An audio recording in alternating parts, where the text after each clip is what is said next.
Hello students, today we start our lesson number 5, Sultan Saladin and the Jewish Merchant. So today in this video I read this lesson for you. So with the help of this video you have to try to read this lesson at your home. Saladin the Great found one day that he had spent all his treasure in wars and wasteful living.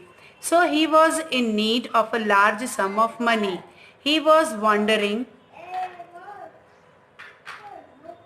whom he could ask for such a large sum.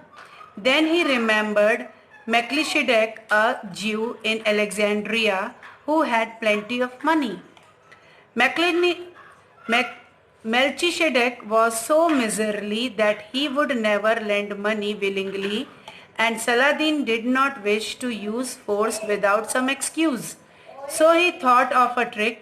He sent for the Jew, received him in a friendly way, and asked him a question. "My noble friend," he said, "I have heard from many people that you are very wise and that you have a deep understanding of God's way. Tell me this, which of the three religions is the true one, Judaism, Islam, or Christianity?" The Sultan thought, if the Jew praises the Jewish religion and puts it above the religion of the Muslims, I will throw him into prison and set him free only if he gives me the money I want. But the Jew, who really was a wise man, saw at once that the Sultan wanted to trap him. He said to himself, "A trap is being laid for me." So he decided that he must not praise any one of the three religions. Weighing his words, he said, "Noble Sultan, you have asked me a good question. It is a question which has often been asked but has never been satisfactorily answered. Before I can give you my answer, I have to tell you a story." "Tell me the story," the Sultan said. "Now once there was a rich man who possessed a beautiful ring," the Jew began. "He was so fond of the ring that he wished to do it an honor.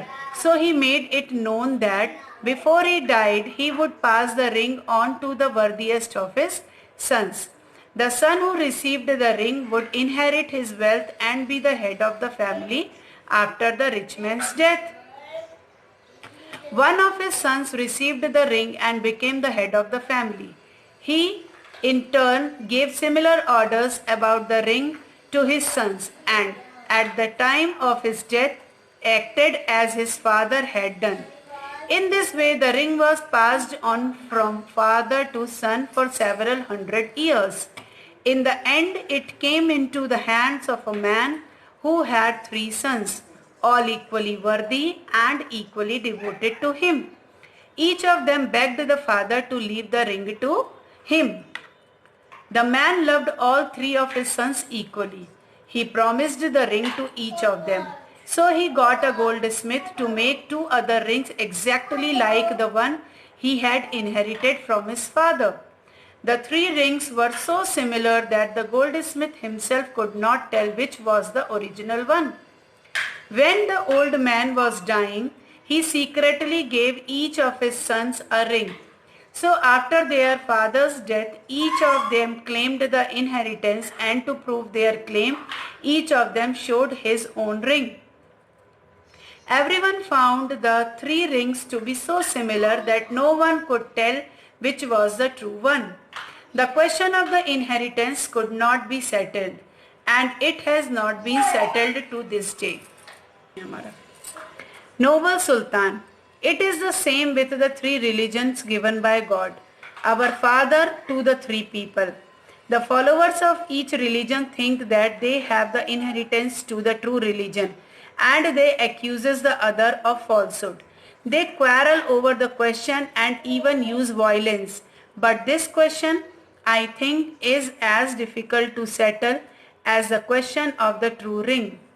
Saladin saw that the Jew was too clever for him, but he was a large-hearted man and appreciated the Jew's wisdom and intelligence. Leaving all tricks, he told the man of his need and asked for his help. The Jew gladly lent Saladin all the money he needed, and Saladin later repaid him in full.